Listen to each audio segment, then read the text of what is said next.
Hello there, and welcome to another recording of Leveling Up Education. Today we have a very special guest and a dear friend of mine, Marcel, who I have known for quite some time now. We have so many chats. We actually were roommates for a while, and he has a strong background in computer science. He loves music and just general teaching.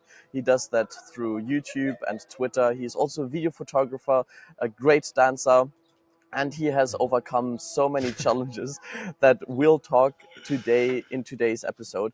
We will focus most directly on the education as well as Mindvalley University, because this is the place where we first met. And then in the end, we leave the best for last, which is the future of AI, because Marcel has such a strong background within the AI space that he will be able to give us some predictions of how this will evolve, as well as his early introduction towards AI and how you can get the most out of this technology. So yeah, welcome Marcel to the podcast. It's a pleasure having you. And Thank you. Very something that excited to I be here. always like to start with is your background in education. So why don't you give us a quick rundown on how you experienced the education system and where you're coming from? I I was a smart kid.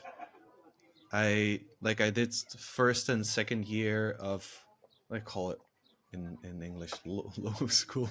I was six and seven. I skipped.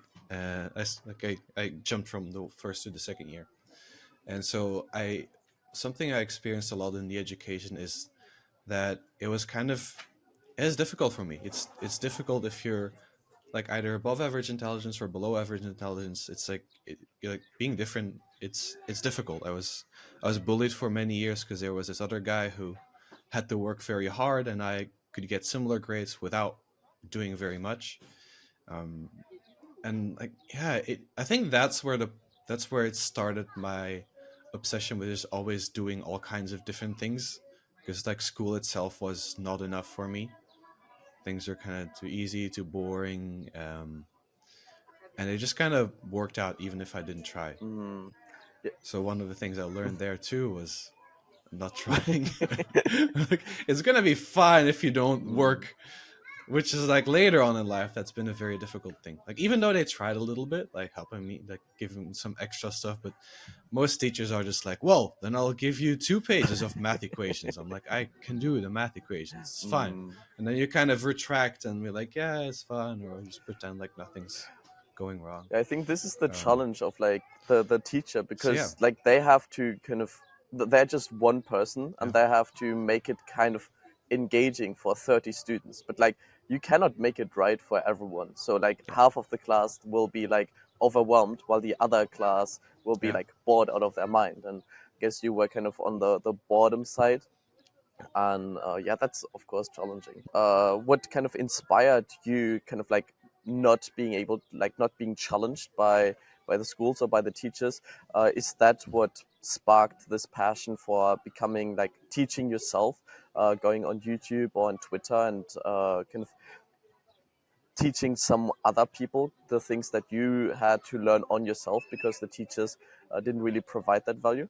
Yeah, for sure. I mean, I think learning for me is like basically number one priority in life. That's the thing I enjoy doing the most, just figuring things out, and always looking to gain new skills, to learn something new, to like, I can binge on YouTube, but it's like documentaries of jet engines or whatever, just something that comes up and it's like, oh, this is cool. Let me learn about this.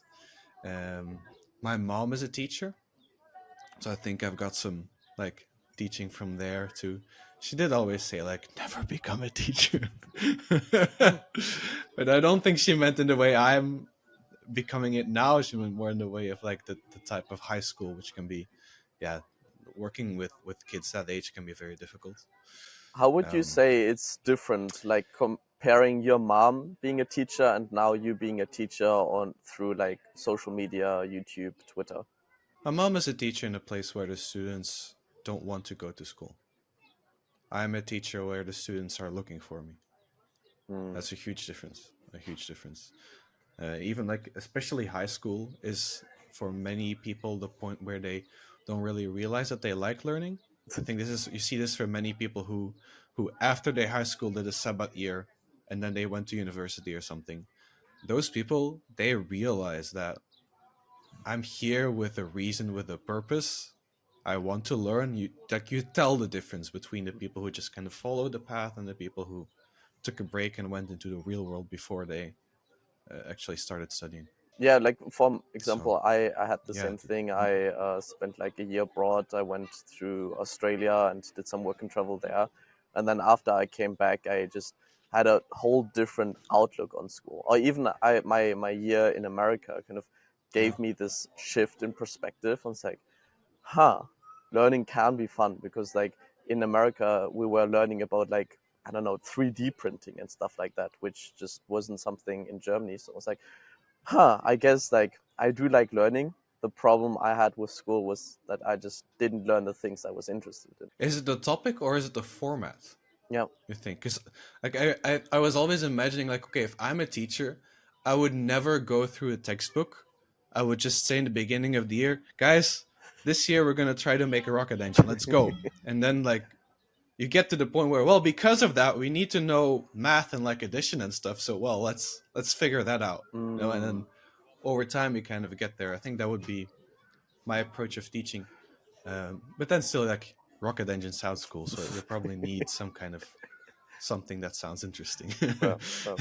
But I think that this would kind of give the students a reason why they're learning something. And I think this is one of the biggest problems on Yeah, kind of the students don't know why they're learning something. So like obviously the motivation is like rather low, because like why should I learn these math equations? And a lot of students just like, oh, like just, I don't know, just to pass the test. But like if you don't think like your grades are important, or you want to do something else, then like there is no motivation. But if you're just like, oh, I want to like do this rocket engine, it's like, ah, in order to do that I have to go through that. And then like this reason, this why, I think this is something that is missing in most of the education. yeah, for sure. Well, you're gonna So fix it, you so that's good. fair, fair. But something that you said is like in general, the education was like the teachers didn't really kind of work with you. You always had to do something like on your own or for yourself. Were there other teachers in your life that inspired you and that kind of helped you along the way, where it's like, oh, this is kind of what education is supposed to be? You know, I wouldn't blame my teachers for anything. I think much of my interest in learning things on my own is independent of what I'm going through. At work, it's the same thing. Maybe it's because like sometimes I miss a bit of challenge in work too. Um, Are there teachers that inspired me? I mean, there's a few really great teachers that I love them, but I primarily love them as humans. Um, that I really loved. I don't recall exactly like something like a motivation of, oh yeah, just go do it, go learn. Maybe they did that. Maybe I just don't remember anymore. I mean, my parents were definitely supporting me with that all the time. Like my dad taught me programming when I was 10 years old. I had a ton of fun making all kinds of like games and websites and everything, and it was nice from that because he could show me off to other parents. Like, look, he's on the computer. He's like Nice. 11. Mm. uh, So I so guess that yeah, sparked your so inspiration my to like. parents would always take care. So that sparked your inspiration to study computer science. Is that like the first touch point, or was that at a later point where you say, okay, I do want to go deeper in that? Yeah, when I was going to university and like trying to decide what to do, I was it was in a way it was this kind of obvious choice. We're like, well, I've always been doing computers because I had been programming throughout all the years in high school. I had been making stuff like, oh, mom, what are you missing in school? Like, oh yeah, it would be nice if we just at this agenda type of system. Like, okay, let's make it. Um, and so yeah, at university. Actually, I was doubting between doing graphic design and computer science Hmm. because I'm also a big fan of just anything design. I designed this. A big fan of design, photography. Did that a lot. There's a lot of art in the family. Like both my parents are artists. My sister is, well, I mean, she has a day job which is not artist, but yeah, she is basically an artist too. Mm. And so I do have that in my genes, let's say. So, and then the decision in the end came out to be like, okay, computer science is harder and you can do it, so let's do it. Ah, okay. And that's why I eventually decided for computer science. So you were optimizing towards being challenged over kind of doing the things that kind of may have been equally fun, but a little bit more easy. Yes, challenge and how do you say it? What's the word for it? Like the like the breadth of opportunities. Mm, Like with the computer science, masters in computer science, you can go many places, many more than if you'd have a graphic design background. Like for me, finding a job as like software engineer or whatever, like I know that I'll find something in 2 weeks, like whatever, whenever. mm. So that's just an insane thing to have. And So if you think yeah. about it, I think everything can be seen as a kind of coming from this design perspective. Because if, like, you say software engineer, right? Like, you still have to make things like intuitively, and that's usually through design. You still have to Mhm. make things look visually appealing through like a graphical interface. So, in a way, this design aspect is also included in like not just computer but like also teaching, right? Because now as a teacher, as a YouTuber, you still have to make things look pretty and kind of design the curriculum in a way that it is easy to understand and to follow. Yeah, and those are actually, I think, some of my favorite parts of the work, both in computer science, which is why I kind of chose to go into web design and web development primarily because that's something you can show, you can see, and then like you can make it look good. At work, my favorite parts would be more about thinking out solutions, like either technically internally or just the what is the experience for the user, like how can we make it easier. I remember this one. This is on a side project. It's one like it's a simple idea that can be such a big difference. I was working with a friend building a software editing tool, uh, uh, photo editing tool, and so our thing was we want to make this as fast as humanly possible. Like we want photographers who are like go to a party and they take 600 photos and they need to deliver all the photos. It's a ton of work. If you have slow software, it's really shit. And so we were like, okay, how can we make this faster? And so usually when you edit your photos, you go through all of the photos and then at the end you click export. And then the tool kind of goes through all the photos, renders them and saves them to your computer. But the problem with that is when you're looking at the photo, it's loading it. When you're going to the next photo, it's unloading it. And so when it's exporting, it needs to reload the photos all again. And if the professional photos, it's 25 megabyte for a photo. So like if you have 600 photos, it takes a while. Mm. And so at some point I thought like, wait, what if we just right when you click to go to the next photo, we already exported in the background because we already have it loaded in. We have the edits ready. We just need to save it. And then if someone clicks export, we already have them. We just copy them to the right location. Mm. And Okay. like this is such a very simple, very small feature. Honestly, pretty easy to build, but it makes like suddenly you like your export time is 0 seconds instead of 20 minutes, right? So Mm. these kind of small little things, I love finding this out. Like, how can I make it just a little bit magic, a little bit easy for people? And it's the same in software. It's the same in designing the courses or everything. Yeah. And I think I really like how you put it, because it has a focus more on the user instead of just like the use case. Mhm. And it's like, oh yes, like you can make things like technically very smart, but like if it's not easy for the user, if the end product is not that the user has an easier time and kind of enjoys working with whatever software it does, then it doesn't really matter. And I think what you described is a Yeah. perfect example of that. Or Apple, I think, is also very good at this, and I think they are also very well known for having their designs not just like the hardware but also the software in a way that it just makes it intuitive and easy to use. That's why people kind of say, oh, I'm using Apple because it just works. It does, like Windows or like Android also works, but instead of having like needing 2 clicks, you need like 5 clicks. And I think along these like 5 clicks, a lot of like users kind of click the wrong thing, and then it doesn't work. It still Mm. does work, but the error opportunity or the error possibility is just much higher if you have to click 5 things instead of 2. Yeah, for sure, for sure. And this is so. I think this is such an important thing. Not, and even I think this informed in large part how I just think about like life, graphic design. Like, okay, this poster.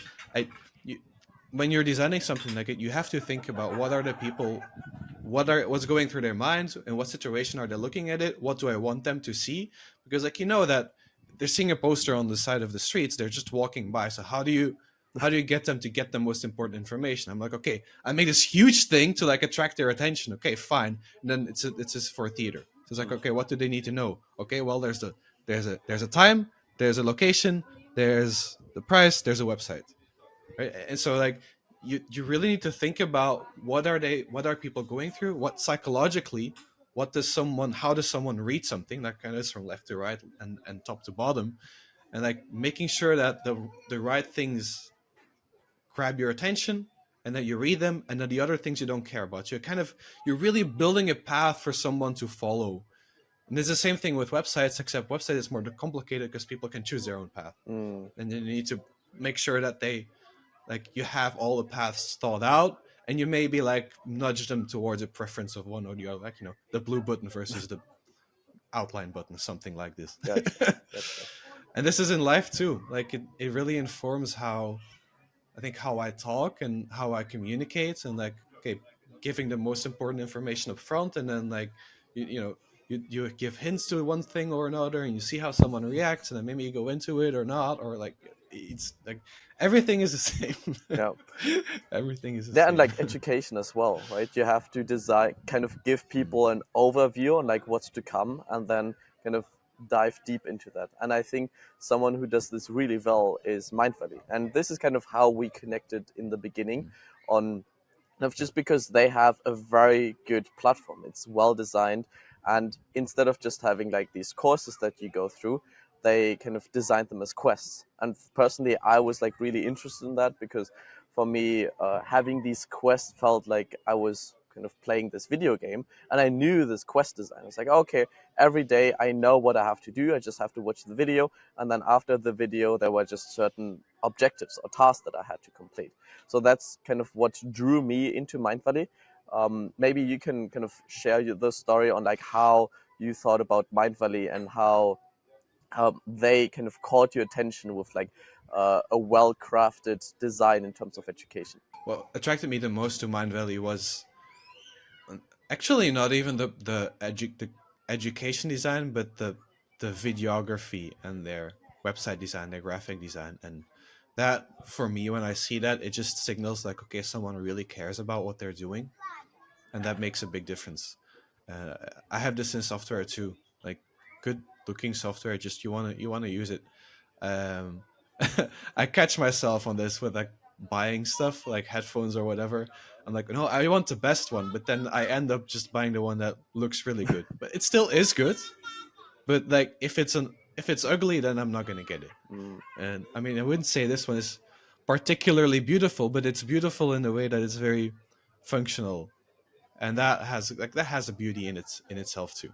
Um, so yeah, what brought you to Mind Valley was really like, okay, this is like, you see the effort they put in, the care they put in, and that just makes a big difference, because so many teachers online, they just kind of throw something up, and like I know where that comes from, because it's all a lot of work. So you're like, just get it online. The content of the thing is the most valuable, and it's true, but it gets to a different level if you can spend the time and take the extra care of making something like really incredible from like the first mm. moment, like this magical moment. I think the level of depth is also another thing, because like you need kind of great design to attract people towards that. But then the next thing, and I guess it's similar with YouTube videos, you need like a nice thumbnail so people click on it, but then you need good content so people stay in there. And Mindvalley doesn't just have like this good content, which they do, but on top of that, they also have like other things that attract you to that, like events, kind of the connections of other people. Like all of these things can stack on top, and it's more of this holistic approach where all of the things they do, and they try to do this at this like optimum level and trying to excel at it, making the best thing it possibly can be. So all of these different things that they're doing, instead of taking away from one another, they add on top of one another, creating this Mm. beautiful synergy between them. And I think this is why we ended up like actually traveling to Tallinn, Estonia, and spending 3 weeks there. Not just once, but like also like twice. And we're also planning to do that next year as well. So I think it really makes sense to have this well thought out plan on kind of what you just said. Okay, where does the user start, or like what does do you see in the beginning, and then what's the next step, and kind of making the journey as like intuitive and fun and easy as possible. Yeah. Actually, for me, honestly, I had known Mind Valley for a long time, and I hadn't. I think I had a membership at one point, like maybe 4 or 5 years ago, and then like did a little bit of it, and then not really, and then it was like the end of 2021. My girlfriend had broken up with me. I was kind of in this place of I don't know what what to do, um, and then but then I also realized like okay, this is opportunity. This is like I can finally do what I want, which is, that's my own fault that I'm not doing what I want if I'm in a relationship. But that was like January 1st, 2022. I was like, okay, this year I want some adventure. And then I remember that Mind Valley had this Mind Valley University thing. And well, then I signed up. So like I knew Mind Valley. I already trusted them because I knew what they were about. The ID sounded really cool. So I was like, okay, let's go here. And yeah, this incredible. Like I met you there. True, true. And then afterwards got more interested in the Mind Valley platform as well. So Gotcha. yeah. Okay. How would you describe your experience being like at the Mindvale University, which is like the live event in the first year compared to the second year? Because I know you did adjust your strategy a little bit on how you approach this. So kind of hearing that from you in a was like kind of a veteran who has gone there as well, and maybe you can also go into like how do you want to do this next year, considering this would be like your third Mm. then.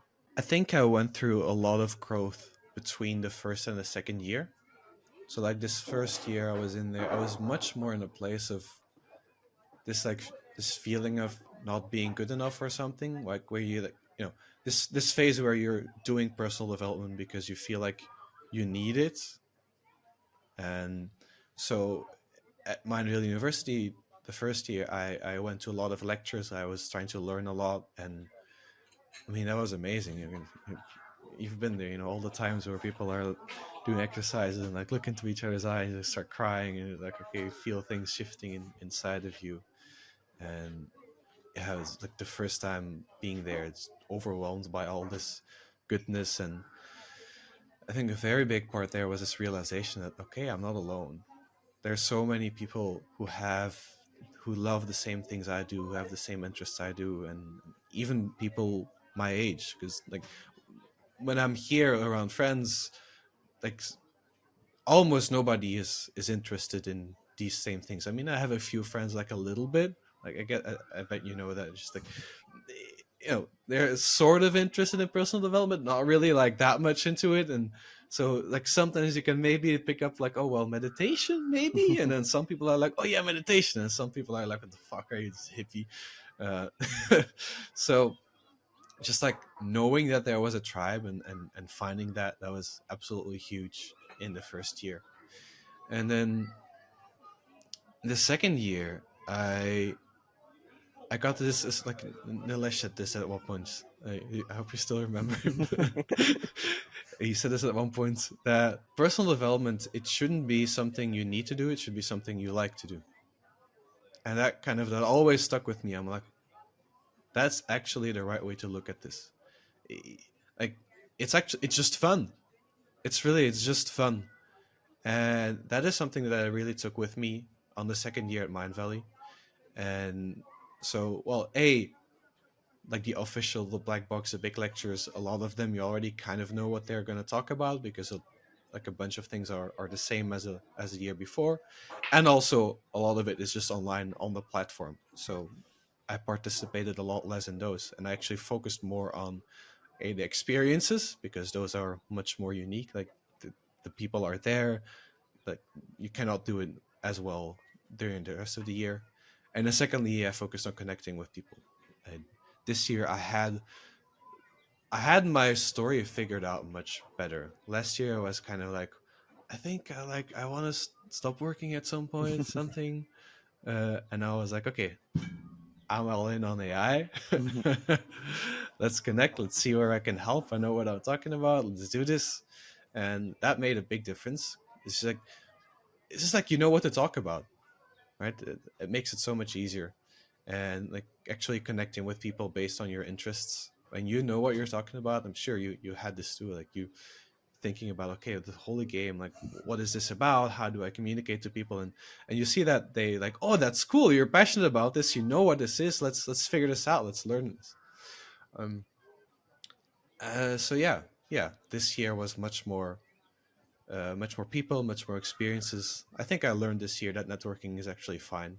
Before I was like, this is fucking, it's so weird, and I'm like, no, we just, people talk about stuff they like, Hmm. and then I think this is the beauty of Mind Valley, that people get together and they all have these various interests. And I also don't like vibe with everything that is happening there. And I think that's also all right. oh. But like the important thing is not what people think, but how they think. And essentially, everyone coming there wants to become the best version of themselves, and they're dedicated to that, because otherwise they wouldn't Mm. like just travel to Estonia, Tallinn, which is relatively unknown, but like just on a side note, one of the safest places I've ever been. So it feels like insanely good to just be there. Yeah, But the thing is, the people who do get there and whatever they're interested in, they're like passionate about it. They really want to do exactly that. yeah. And then also seeing the people who have been like not there the first time, but also the second time, means like, whoa, like you are really dedicated to that. And if like if in year one you talk about, oh, I want to do something with AI, and then in the second year you still say that, and you also say like, and these are all the things that I did throughout like the last year to grow and learn in that. That's just like an insanely interesting conversation, because in a way you get to learn from these people Mhm. and their experiences, but at a much faster rate. And this is much faster than kind of just listening to a talk that someone has given the fifth time already. And I think this is what like we both experienced, in a way of kind of saying, okay, let's not go to like all of these talk and black box events where which are on YouTube anyways, but let's talk to the people, let's learn from them, let's Mhm. kind of tell our story, get better at that, because with every time we tell our story, we get better, we see what lands and what doesn't, and also learn from others and their stories. Like, oh, interesting, like we're kind of doing a similar thing. And in terms of, I don't know, like a lot of people are like coaches or teachers there, and just seeing how they approach this social media management or brand manager, or just like creating courses in that, you can learn so much from them, because along their journey Mm. they had many obstacles, and by like them telling their obstacles, you don't have to go over the same one, but you already know, oh, this is something that I can immediately avoid, and this alone will save you so much more time. And I think this is what like the biggest return of investment is, just understanding, oh, like the experience of all others can also be my experience if I just talk to them. And this is also what shifted Mm. for me in terms of networking. It isn't just like going to someone and making them like you. It's like, no, just kind of learning from one another and talking about the things that we're passionate about. And this is what we ultimately end up doing with like our friends as well. But there we have kind of just more access to people who have this growth mindset, who want to become better. And learning from those people is just 10xing whatever you do, because if everyone has this mindset of like, oh, like every year you basically have to kind of get to know me all over again because I learned so much throughout the last year, then I'm basically a different person. So this is what I personally Mm. found the most valuable thing during MVU. But something that I'd be interested in, Yeah, what, yeah. there's something magical or about, I don't know how or why this is, but like having the direct contact with people versus learning about it online or reading a book or or even watching a course. Because I mean, I'm sure you've had this kind of experience where like you're talking to a coach or even a random person and you're like, well, I know I'm having difficulty with this or that, and they're like, yeah, you just like, and they're saying the most obvious thing, like, well, start your day with drinking a glass of water, and you're like, what? And then you actually do it, even though you've heard that a gazillion times before. But just I don't know why that is, but like it really it works. It makes such a big difference with like actually being around someone and talking to them. And maybe it's just this feeling of like, okay, I'm heard, and so what they're saying now, it is extremely applicable to me. Maybe it's just that you kind of believe what they're saying. Yeah, it's I kind don't of know, like when you but go to it's the very doctor, interesting effect. and you kind of describe your symptoms, and then the doctor's like, oh, you need that.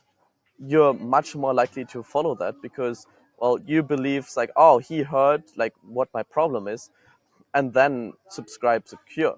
But like instead, if you just go to the doctor and he just like hands you a pill without even looking at you don't really trust those pills, whatever he gives you, because like that's probably not going to work on me. That's just like something you give to everyone, like no matter what. And otherwise, you have this personalized recommendation from someone who knows your story. And I think what's the most important thing is context, right? By talking to the people, by telling your story, you give them context. And based on this context, they get to give you much better advice or Hmm. just nudge you in the direction that you still have to explore. Yeah, that makes sense. That makes sense. Something else that I really liked about Mind Valley University is that they started now with the AI Summit. And I think this could be a very nice transition towards Mm. talking a little bit more about the future of AI. But before we do that, I'd like to get your opinion on how Mind Valley organized this AI Summit and what your overall thoughts are on that. Okay, how they organized it? Or What kind do you of the, mean? the, the things that they talked about and what you maybe have done differently or kind of in general. I personally like that they just brought this out to a lot of people who may not have been familiar with that, but maybe there are a few things that you're like, oh, like this I liked, but they could have improved here and there. I think overall, what you're saying, the Mind Valley did an incredible service to all the people who were there, because so many people are like in small businesses or they're coaches or something, and AI kind of really helped them. And I think for many of the people, they were like they knew about it, they heard about it, maybe they tried it a little bit, but then it kind of like, because it's not super obvious to figure these things out. And if you're not really like, okay, I believe it, let's do it, let's try it, I'm going to figure this out, and you spend a few days, if you don't do that as a non-technical person, you kind of just leave it. And like then you just leave so much on the table, especially as we go further and further. This like the division between the people who are using AI and the people who are not using AI will just keep growing and growing, because like, AI builds upon itself. And so such a great service that Mind Valley gave that to people, that they're like, guys, sit down in the room, we're going to teach you, we're going to show you how to use it. So I'm very happy that I did it. I was very grateful to be planned as of my volunteering days exactly on those days. Perfect. Perfect. um, they did decline my talk about AI because there wasn't my AI summit, but no, that's okay. Next year. um, so and for me it was a very interesting experience in terms of, I think mostly I'd say market research, because I was sitting there and I was sitting like, wait, this is all kind of basic. Like I know all of this stuff. And even sometimes I'm like, guys, this is not really accurate, or you're oversimplifying it, or I wouldn't do it that way. But then I looked at the others, and they loved it, and they were very overwhelmed with the speed at which things are going. It was a lot of information if you don't have the background. So that was super interesting for me to know that, and that also showed me like, okay, there's definitely room to help people here and to help them out and to teach them. And I think for me, what I learned, like the AI summit gave me the angle at which to bring this. Like how do I teach this to people? It taught me that with my, because I have a technical background, it's very easy for me to talk about the abstract side of it, the how the computer works internally, and like, oh, the language and the text prediction and blah blah blah. But it, like, people who are not like as interested in this topic as I am, they don't catch on to that. They just don't vibe with it. They're like, no, I want to do my art. Let me do my work. So that showed me like how can I bring it to people, because I know it can help them, right? But it's just like how do you tell the story so that it gets to people. So that's those are the main things I learned, because just like the side things, not the main content. Gotcha. But that was very very interesting, and I was happy to connect with a lot of people afterwards because of the AI summit. I think one of the things that we also talked before was this, and I think you kind of mentioned it with sometimes it felt like the context was a bit missing because Mind Valley is a rather big Mm, organization, and a lot of the things that they talked about was kind of geared to like the tools that they were using. But like a company with 100, 200 kind of employees will be run very differently to one with 5 employees or even just like solopreneurs who just by themselves. So it felt a little bit like to me because I've also kind of participated in some of these lectures. It felt like they were promoting more of the things that they knew and that they were using, but the context and like the people who kind of go to this AI summit weren't really in a position where they have 500 employees already. So they're more like small business owners or even mm, like private users who just want to like, okay, what's is this even? And I think they could have done a bit more of a explanation on, hey, this is for like really advanced users, and these tools work very well in a company that has more than 20 employees, for example. And I think in general, this is something Mindvalley can improve a lot in just adding this certain level of difficulty. And this kind of brings us also a bit back to education, where it feels like they provide all of these material, but it's not really personalized to the point where it's like, okay, for that, for you specifically should be looking at that, while someone else who you said you always had an easy time during school, and for example, these math exercises were always too easy to you. So you would have needed, instead of just getting more exercises, you would have loved to have more difficult ones that are challenging, while other people would have preferred easier ones. And in a similar way, I think video games do this really well, is being able to select the difficulty, where you could kind of start like, hey, I'm like super advanced in AI, so I want like give me the hard exercises, give me like the niche tools that will help very mm. specifically help me, while other people could be like, okay, I'm just getting started, so I just want the basics. Give me the easy things so I can get started, and I know that like when you're talking about the medium or difficult things, I don't have to pay that much attention to that. And I think this would be one This is of the one of the things reasons I that. love ChatGPT for learning, because I'm always telling it like, okay, my style of learning is kind of, I have my rocket engine goal. I'm like, let's just start building it, and then when I hit the wall, I'll figure it out how. So I'm like always asking. Like I remember just a few weeks ago, because Mind Valley, they were talking about Airtable. I was like, okay, let's figure this out. So I'm like, ChatGPT, like, I know a lot about computers and stuff, so like, can you please like teach me everything I need to know? Like, how do I learn Airtable in 30 minutes? Ooh. And It got me some it got me through the basics, like the terminology and stuff that I needed to know, and I'm like, okay, I get this. And that afternoon I made a video which is now one of my most popular videos on YouTube about automating Instagram code cards Nice. based on an article that you create, and that's Airtable and Make and all kind of a bunch of different tools. And like, yeah, so I love that it's like it can absolutely personalize things for you. And on the other hand, I uh, to your point of Mindvalley sometimes making things a bit like, yeah, focused on larger companies. I do see this when I'm working with people one-on-one or hosting workshops where like this was very overwhelming, and there were so many different tools, and people think they need to use all of them and everything and like have the perfect Airtable Notion blah blah blah setup. And so very often I when I talk to them and you kind of hear their story and where they're at and what they're focused on, and it's like, well, I don't know. You have like one file on Notepad and then just write things down, and that for you that's good enough.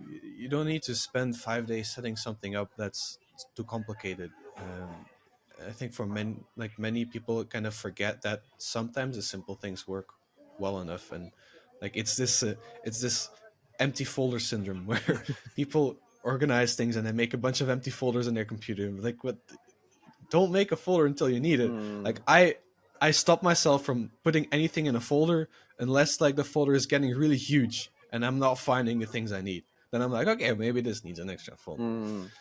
So yeah, there's definitely this range of who needs what level of complexity. I think this is also something that you can use as a teacher because in teaching, one of the best ways to learn something is project-based learning. And I guess you kind of mentioned something similar. It's like, well, like we're going to start with this project and then figure out which tools we need to complete the project. So if you start with a certain vision, or it's like, hey, ultimately, I just want AI to design my lesson plans, for example, then you don't need to look at like all of these visual tools that kind of create like 3D models or anything of that, because it's all irrelevant for this project. And just by kind of following the project and thinking about, okay, I want to create this, or I want to be helped with like these things that I continuously do on a basis. So let me figure that out. And this is also how I got started with ChatGPT, or like it was still GPT-3 because I actually wrote my bachelor Hmm. thesis about this. And I wanted to just simply, my goal was to connect AI with voice assistant. And then through that, I figured it's like, oh, so I need to have an integration that connects both of these. Okay, in order to make the integration work, I have to think about, okay, how does Siri work?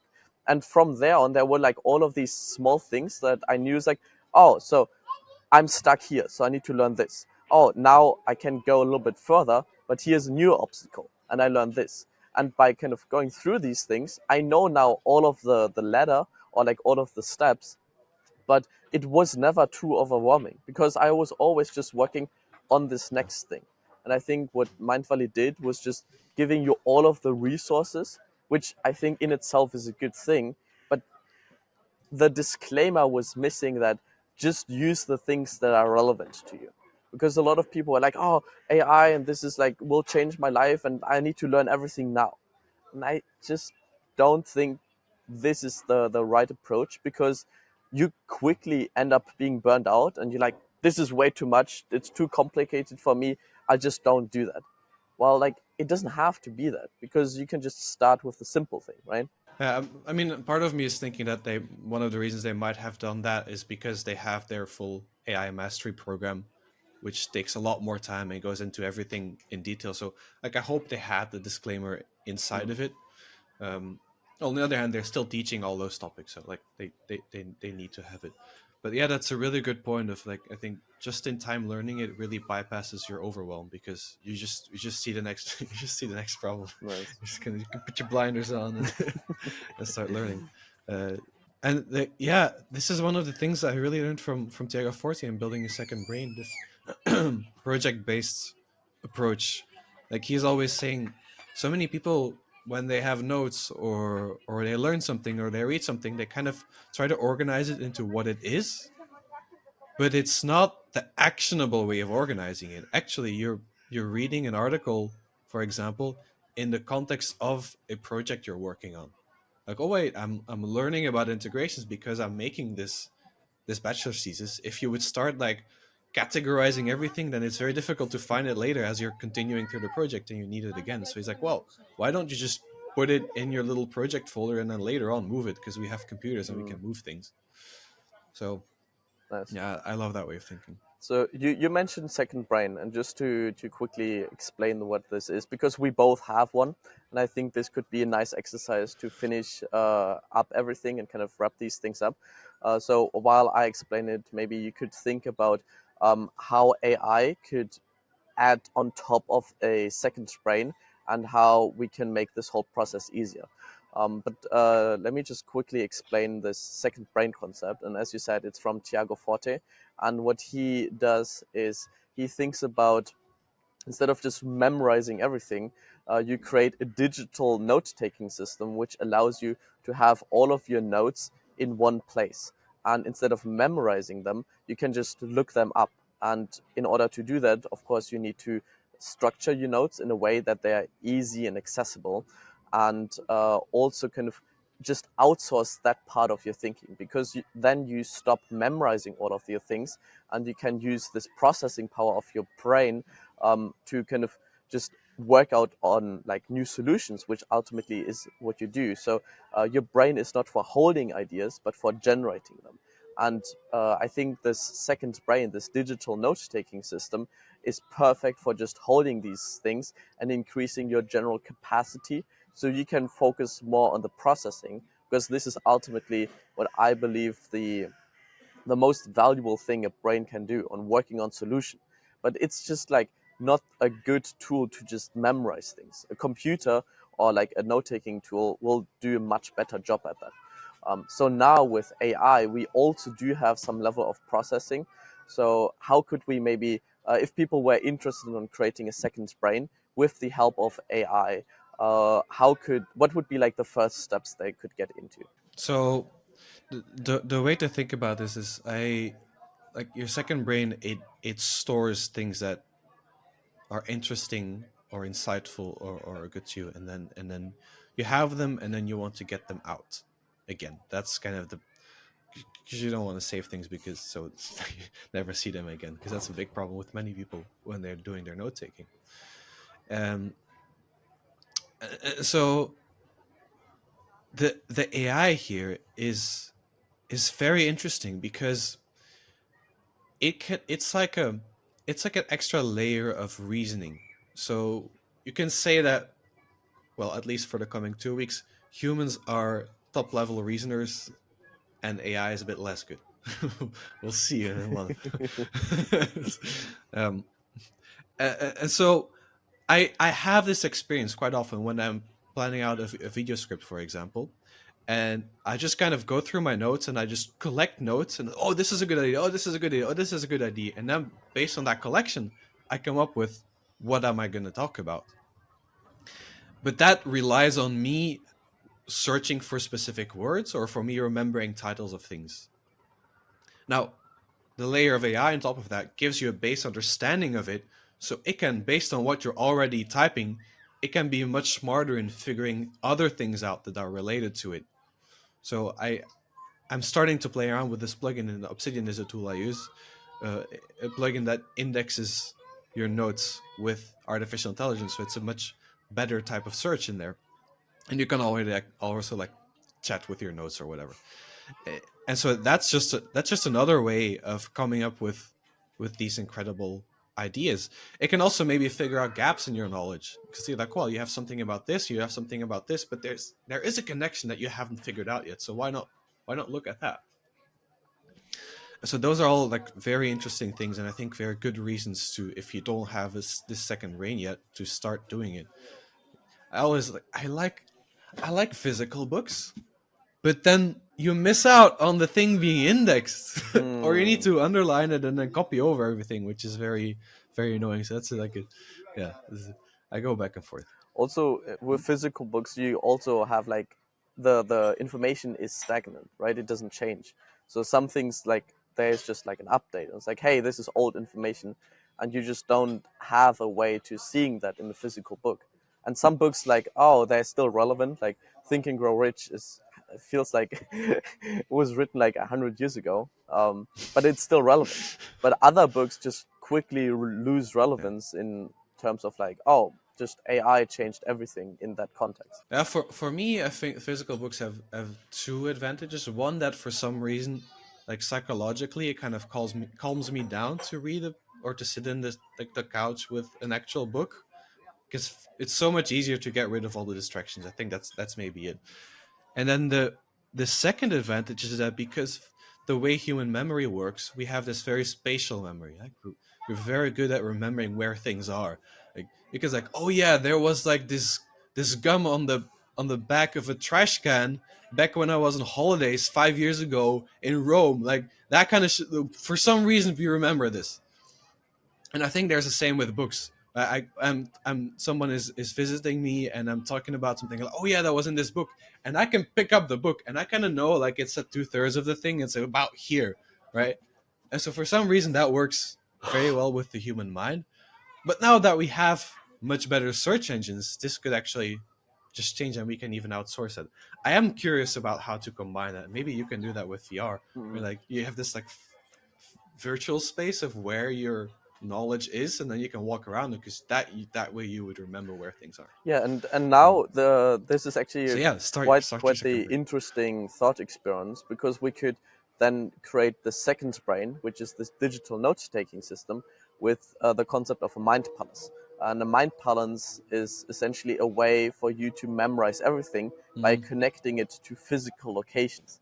And something that I've been doing recently, instead of connecting that to physical locations, because, for example, if you think about your home, you can like list all of your rooms, and you can say, oh, in this room, when I look to the left, this is where the bed is, and on the right there will be the wardrobe. And because you know that very well, you can always recollect that, but then just attach new information to that. And this is kind of the concept of mind palace.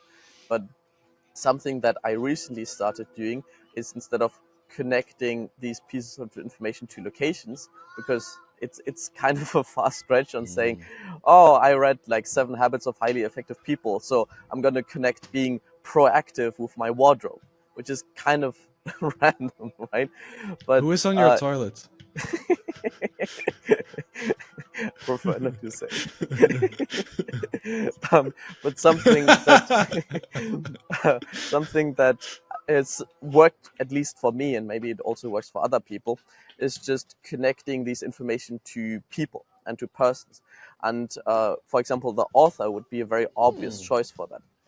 And if we connect that with also the second brain and also artificial intelligence, and I think this may be the next step where AI will come into, is having these digital avatars that you can feed certain levels of information. So, for example, everything that you read about the mind, you can attach to your favorite fictional character who is also connected to the mind. So, for example, me, I associate Dumbledore with someone that is like insanely smart. He used to be a teacher. He's like a principal. Hmm. He's very smart, and he continues to read. So if I would like to know something more about the mind or education or how the brain works, for example, it would be amazing if I had this virtual avatar, or this AI avatar, maybe even kind of display or project that into virtual reality, so I can see Dumbledore and ask him questions about, hey, I'm having like problems with my Hmm. education. I would like to create a curriculum based on these things. And then Dumbledore would just tell that to me. So something that I think works even better than reading a book is having a conversation. And this is also going back to what we talked during MVU, and like just learning from these people directly. But with AI, we can simulate that. And instead of reading a book where most of the things you read may end up being just redundant information because you've read it somewhere, you get to ask a question that is really relevant to you, and that AI would also understand your context. So you can describe your story, give context, and then ask a specific question. And because this AI avatar, which for now is like Dumbledore, has access to your story, has access to your context, as well as access to all these books and information, and like even to the internet, maybe, they can give you very specific advice. And I think this is where AI will eventually go to, that we have these AI avatars, and maybe the step after that is virtualizing them in a VR world, allows us Mhm. to like really engage with these avatars. So as a disclaimer, this is kind of very high level of thinking and us thinking about the future. But personally, this is what I'm like most excited about, the possibilities of AI and VR at the moment. Um, but I don't think like this is that far away. This is like the video I recorded it the other day, so maybe I'll probably publish it this weekend. About like how do you about creating a sort of board of advisors for you as a business owner.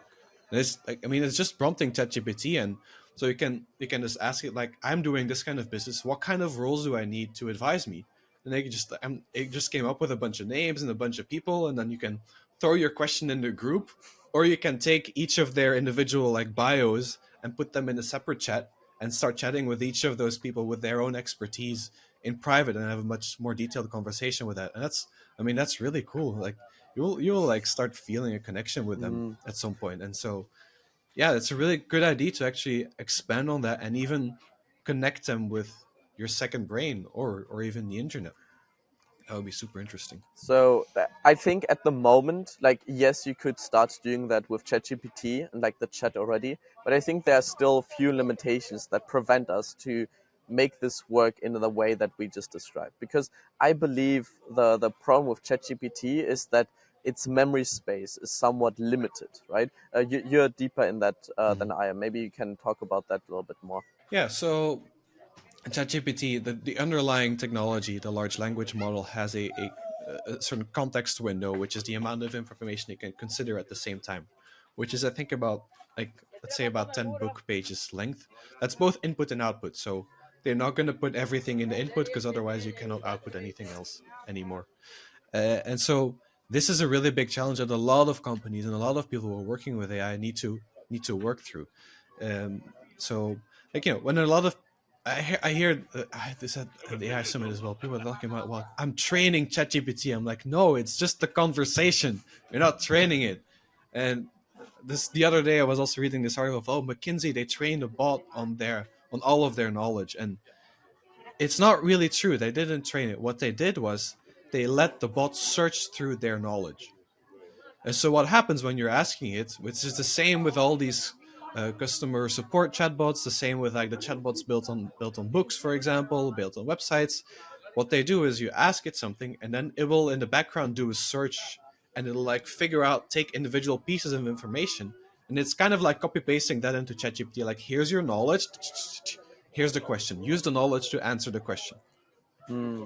And so yeah, this is the way that you use information to get answers, and that for sure will be the way that these avatars work. But then I think still the context window is a little bit limited in ChatGPT now. It would be really great if you can put in like a bunch more information, like half a book or something, and that's Hmm. then you will get really good information Yeah, because then you could from it. actually train the model and maybe even kind of recreate parts of your own personality. I think people like Christo or Tom Mhm. Billieu or like all of these high level people are currently working on recreating themselves as a virtual avatar, because then they could kind of Yeah. enter a community or kind of be a chatbot on their website answering all of these questions with their personality attached to them without them actually having to do the work. So I think a lot of research and a lot of work is currently going into that. But and like of course like these high level people who have the resources, the funds will get there before like the everyday person. But I think over the long run, and I'd be interested in your time estimate. I'm kind of thinking this could happen within the next year, that everyone has access to kind of creating these AI avatars of themselves or of people they already admire. Hmm. Yeah, so for sure, I think the high level people who are really into this, what just to be clear, they will probably actually be training the models, right? They will be giving it examples of this is an example question, this is an example answer. They have the means to have thousands and thousands of examples and then really build a very high quality thing. This is also what happens in the industry a lot. So, for example, when you're, let's say you're a hospital and you want to have a bot that kind of helps doctors out and that has access to all the information, then you wouldn't use ChatGPT, A, because of the privacy concerns, and B, because it's just, it can answer everything. It's too much. So you would start with a different type of model that's a lot smaller, a lot simpler, and it's not very capable at a lot of things. But then you give it the training data on your specific medical Q&A, for example. So it gets really good at answering medical questions, and that gives you a really good bot for, not much money, because ChatGPT, you pay per usage. So if you would use it for the same use case, it would get really expensive. And that's like that you can actually training it. It's small enough to train it with the funds you have, without being an open AI that's just, what are they burning now, like 100 million a day or something? Yeah. Like, it's crazy. So so yeah, the time to how long we can actually train them. So I mean, this idea of building a bot based on my information, that exists already, right? There's also like character AI. I haven't used it. I mean, I haven't built my own bot on it. I've played around with it, where like they try to build characters, but that'll be based on prompting, right? They just give it the prompt. Like, I talked with Elon Musk, who was like very like looking down on me, and he was like insulting me all the time. Someone made that kind of Elon Musk chatbot. um so a year for the training, yeah, I think that could work, No. because already right now we have a llama 2, which is a very small model, which is actually really really good. It's close to GPT 3.5, they say, and it's just, what size is it? It's uh like 1/20th of the size or something of ChatGPT, No. so you can run it on your own computer. Yeah. So at the speed things are speeding up, it's very likely that it'll be very easy. Like, Apple has been doing machine learning stuff for many many years. They All their products have specific hardware for it already, and so the combination of these large language models becoming smaller and we having much better dedicated hardware for it, that combination will just, like, yeah, in a year you'll just have it on your phone, your own one that's trained on all your data and personalized to you, and learns over time, because the hardware can handle it. Well, like that, that sounds like a very promising future. Of course, there like will be like many things like and possible abuses for that technology, but I think that's like for every technology, and we just have to keep in mind that like okay, let's try to use it for the good as much as we can and educate people on like how this is doing or this is happening. And I think this is literally what you're doing, right? Like you're currently building a course on like how to Mhm. help people kind of do something along the lines of that. Yeah, exactly. I mean, the main focus, or at least how I'm telling the story, is saving time as a business owner, because like you have your own thing to do, and then there's a bunch of boring stuff, honestly, that comes out of it. And we have now AI that has this level of intelligence that's not your level of intelligence, but it's a bit low. It's still like really really good. And so a lot of the, especially the road tasks, the repeating tasks, it can take that over for you. When you organize your stuff a little bit, you can automate half of the work you're doing, and it saves you a ton of time. And not just the time, but it also saves you like just the mental space. I mean, you notice when you're working all day and you're just trying to make things happen, people do this. They get stuck in there, going through the day to day, and their brain is kind of fried from just putting out the fires, and they can't be creative anymore. So like that's what I want to give back to people, and we can really do that with AI today. Damn, that's really powerful. Just giving people back their time. So I think this will also help people kind of Mm. achieve more of a balance within their life. Also focusing on like their health and kind of learning the things that are passionate about and creating all these habits on relationships as well. And not just being like stuck at work all the time. Because I think work shouldn't be like half of your life. Maybe it should be 10%. And I think with the help of AI, we can actually get there. That work is just 10% of your life, and you can spend more time with Hmm. friends, with family, and like actually making a difference in the world, because then you finally have the capacity to do that. Yeah. Amazing. Okay, Yeah. so thank you Let's so go, much man. Let's for go. for being on the podcast and your time here. Maybe as a last thing, how can people reach out to you and Thank you. maybe kind of find more about this course? I know you're on YouTube, you're on Twitter, so if you just mention that quickly, of course, everything will also be in the description. But yeah, just like a last shout out. Yeah, I like making long form content on YouTube, so I think that's kind of where it all starts. The videos where I go a bit deeper into it. I like posting a lot of shorts and reels on Instagram as well. Twitter, I'm kind of off and on. I do like the platform, but yeah, my consistency is more in the video side because just so, like I like making videos. And I've got my AI accelerator program that's launching soon, September 12th. There's only 20 places, so like, well, reach out to me if you want to know more about that, or find it on the website. You'll find it.